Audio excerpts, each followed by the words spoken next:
Am I the jerk for wanting to leave my boyfriend for something his parents said? So, I 26 female, black, and my boyfriend 32 male, white, have been dating for about 5 months now and he is honestly the best thing that ever happened to me.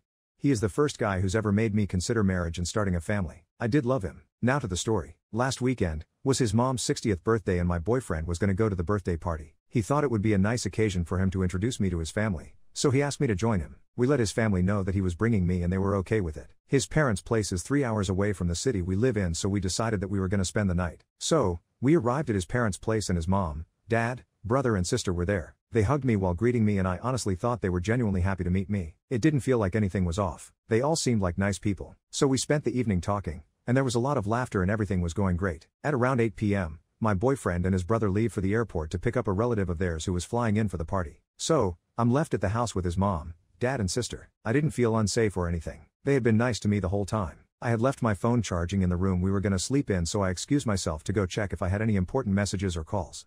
There weren't any, so it didn't take long. I start heading back to the living room and as I'm walking back, I hear them talking. Then his mom asks, "So, what do you think about her?" I immediately knew they were talking about me and I honestly wanted to know what my potential in-laws thought about me, so I stopped and listened. His dad says, "She's nice." His sister agrees with him and adds, "She's pretty too." Then his mom says something that immediately made me sick to my stomach. She says, "Yeah, if only she wasn't an effing N-word." And they all agreed with her. My heart dropped. I tiptoed back to the room and I sat there so confused. I was shaking so much I didn't know what to do. I wanted to call my boyfriend but I had a weird feeling so I didn't. I felt so alone and unsafe. I felt like I couldn't trust anyone around me, not even my boyfriend. I live in Canada and people here are not as open with their racism as in other places, which in my opinion, is much more scary. Now at that moment, the only people I could think of asking for help were my sisters. One of my sisters lives in the US and the other one is in Canada but in a different province. They both live far away, so there is nothing they could have done to help me at that moment, but I felt like they are the only people I could trust.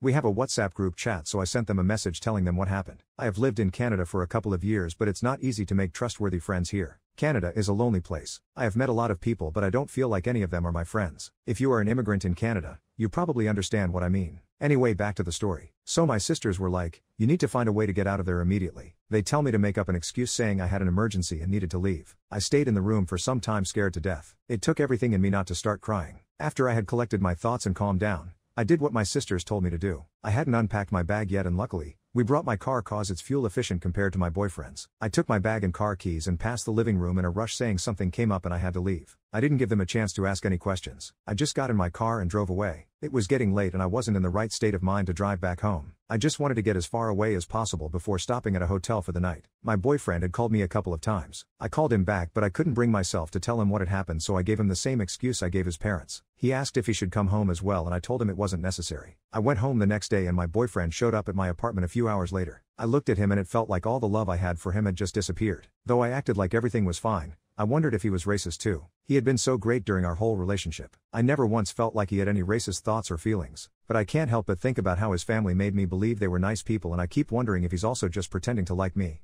We don't live together but my lease is ending in July. He owns his place, so I was supposed to move in with him after my lease ended, but I have managed to get out of moving in with him. I don't feel like I love him anymore. It's been 3 days now since we got back from his parents' place and I want to end things with him without it causing any trouble, but I'm really scared. I want to tell him what happened, but I'm scared of finding out that he's racist as well. I don't know how he's going to react. Maybe I'm overthinking this, but there are so many stories of women getting unalived by their partners and I'm scared that I could end up unalived too.